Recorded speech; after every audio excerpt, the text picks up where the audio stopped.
Welcome back to another board game tier list, everybody. This will be the last Marvel Champions video that I put out. Today we are doing the Marvel Champions villains. As I discussed in my last video, I only played Marvel Champions for like maybe the first few cycles, I think is what they call them. So I will stop this at whatever point when I just haven't played the villains enough to rate them. But essentially, we're going to be doing a tier list of all the villains. So S is the best, F is the worst. And just to be clear on that, the villain, if it was S tier, that would mean that it's very difficult to go against. And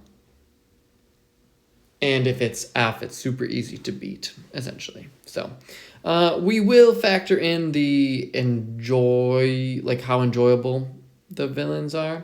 But without further ado, let's get going. And this is Hall of Heroes, which is a really helpful site in case anybody doesn't know. All right, so I think if we scroll down pretty far, we'll be able to find the villains. All right, here we go. All right, so this is the core set. So Rhino, we're just gonna do a really basic overview. So essentially, Rhino is a character that doesn't scheme very much, and then but he does a bunch of damage. So whenever you go against a villain, it will be however many people are playing, so anywhere from 1 to 4, I believe. And then you multiply their hit point, which is seen on the bottom. So in the case of the first one, it'd be 14 times 4 if you played a 4-player game. And then, so essentially the heroes will be able to do all of their actions, and then the villain gets to do their actions. So he's either going to scheme against you or scheme on the main threat, essentially, or he's going to attack you if you're in hero form. And then if you're playing the basic version, you use his level 1 and 2 side. If you're using the expert version, you use level 2 and 3. And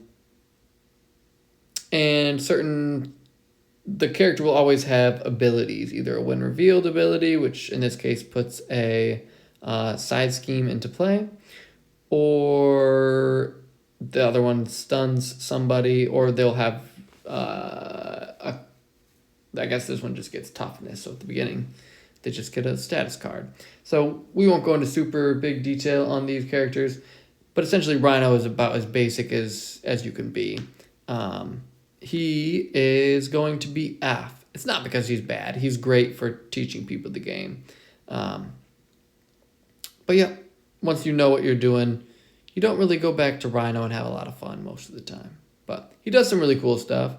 But his people are pretty horrible. So, all right. So now we're to Claw. So Claw is like what I would consider like the perfect, most balanced, really cool character. His scheme is really high, 2-2-3, and then his attack is pretty low, but the interesting thing about him is you give him 1 additional boost card for the activation. So he could literally attack you and do 0 damage to you, even if you don't block, or he could attack you at his highest level and do closer to 8. So he's a cool character, and his the cards that he starts with don't have a ton of the boost icons, so you're probably not going to be like murdered, but he's going to do you some damage. So he's a very balanced villain, which I really like. I think he also has no, I guess he only has 2 main schemes. Maybe Rhino only has 1. Let's see if that's true. Yeah, Rhino only has 1 main scheme. So, but anyways, I feel like Claw is pretty cool. He's just gonna go in B, but not because he's bad. He's just like your average villain. He's solid. All right, now Ultron. So at the beginning when I started playing this game, I didn't know all of the rules, so we thought that all of the scheme on everything, including the side schemes, counted to what was on the main scheme, which was obviously super wrong. So it made beating him like literally impossible. Even though I think we beat it one time using our horrible rules. So that was pretty crazy. But anyways, Ultron is such an awesome villain. He's so cool. You just get a bunch of drones. And yeah, so I am a huge fan of Ultron, and there are certain cards that you can use to make the things that he does inconsequential. Like I think Squirrel Girl does 1 damage to everybody. And because of that, that would just wipe out all the drones theoretically. But I'm going to say that Ultron is S tier. I think that especially if you decide to play against Ultron, but you don't just like, and what I would consider cheating, and use a card that is just like, oh, well, this will just completely destroy everything that Ultron's trying to do. And you just use the normal deck that you would typically run, I think that Ultron's an awesome villain, and that you'll have some difficulty going against him. So, yep. So huge fan of him. All right. So now let's go to the next one. So Green Goblin. If I remember correctly, I think there's 2 versions of Green Goblin. We have this one, which is like Norman Osborn Green Goblin. I think the other one is, Mutagen Formula, whatever you would call this version. So I guess we'll start with this one. Yeah, so this one's interesting because it does a bunch of when revealed damage when you go against this guy. So essentially it's like he has an alter ego. So he's just going to be trying to flip back and forth between the two. Essentially, the only problem with this guy is that you can really cheese the system if you really know what you're doing.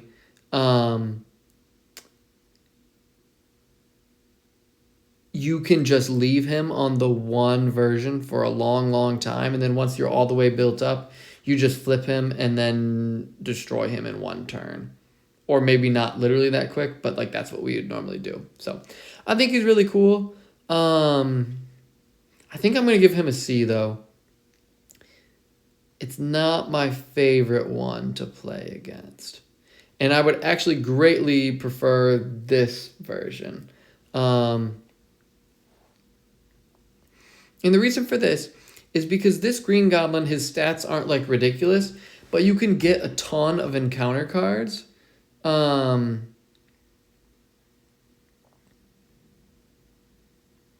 he just got so many minions that come out and fight against you. And like this one right here, the Goblin Soldier, deal 1 reveal, deal 1 damage to the engaged player. I guess that's one's not the one I was thinking of. There's some of these that when defeated, that's what it actually says. There's some of these that when you defeat them, I thought you just had to draw a encounter card, but maybe I'm remembering this slightly wrong. I think this is another one where you can kind of try to do the same thing where you kill him in 1 turn. So that would be the other issue with this guy. But I do like him. I think he's going to go to A. I think he's just a fun one to play against. Yeah. Yep. And I think that's it for this box. Yeah. Yeah, we won't do one of the modular sets. I'll let one of my friends who is a lot more knowledgeable do it. All right. Wrecking Crew. Yeah, so the Wrecking Crew is a group that you fight all of them together at the same time. So you can either use the A side, which is the easier version, or the B side. And there's this thing where only one of them is active. Sorry, I don't think you can see all of them here. The other one is Bulldozer. only one of them is active at a time, but and I think maybe it's the one that has it's either the one that has the least threat or the most threat on their scheme, but they each have their own like side scheme if I'm remembering correctly. Yeah. And when they go up to 10, something bad happens.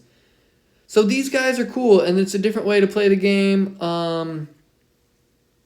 And you want to try to control who's active, but you can't always do it. I think I'm just going to put these in B, though. I don't think that they're, like, insanely difficult to beat, and it's not like I'm, like, massively pumped to go against them either. But they are cool. I appreciate it. I think at the beginning of the game, they were trying to, like, you have these cool villains right here. So then the question is, once you get beyond these villains, what do you do? This is one that's hero / alter ego / has a ton of minions.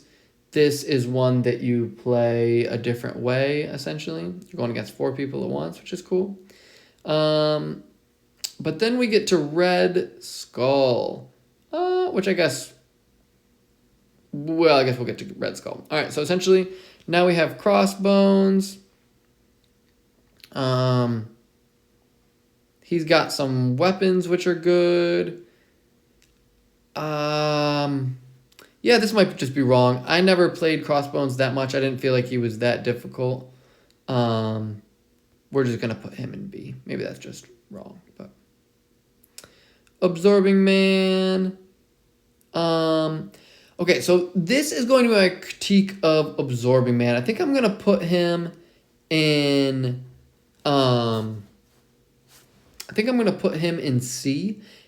And I guess the reason for that will be I don't like having... I think one of the problems with Marvel Champions in general is needing to look up the rules / make sure that you're doing everything correctly, etc.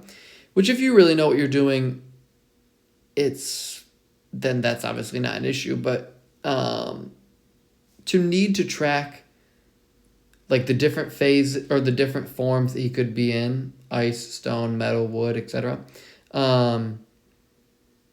And different things can happen if he's in each of those. I think it makes it really hard to like predict what's going to happen in the game.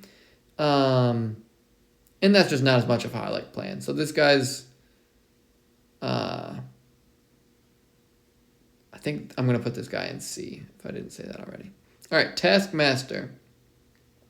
I think this one is really cool, if I remember correctly. Yeah, there's like a campaign you can go through. I can't remember why this one is so cool. But I do believe that it's cool. Oh, yeah, okay, so I love this. After a player changes to hero form, they discard the top card of the encounter deck and take damage equal to the number of boost icons on that card, which I believe the other one is the same as well. So yeah, so essentially you kind of need to stay where you are, theoretically. I'd say it's like he's hunting you, theoretically. So, I think I'm going to put Taskmaster in A, I would say. All right, Zola.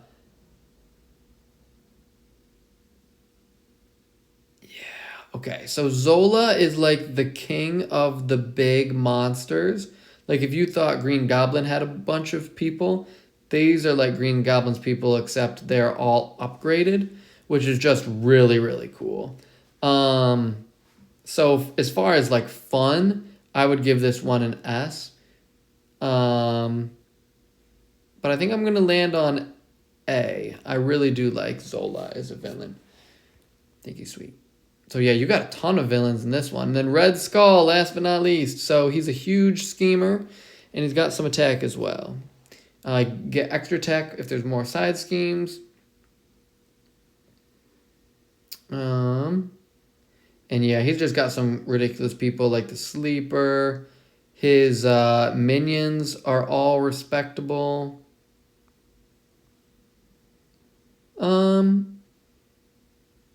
I think we'll give Red Skull... let's see, how many side schemes does he actually have? Or do you have a side scheme deck? I think you might get a side scheme deck, if I'm remembering correctly.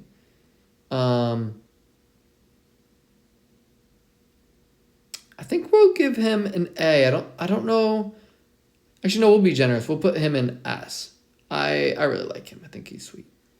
So, just been a while. All right, cycle 2. Let's see what we got here. Nothing.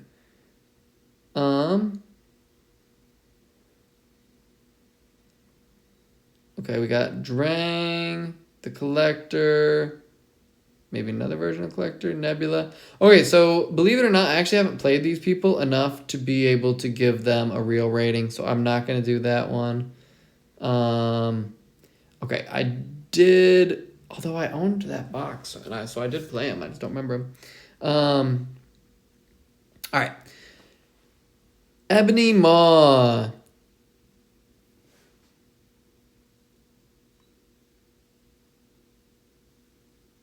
Yeah, very cool.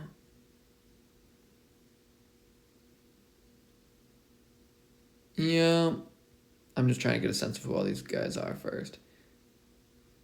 Oh, interesting. Okay, so do you actually go against both of them first?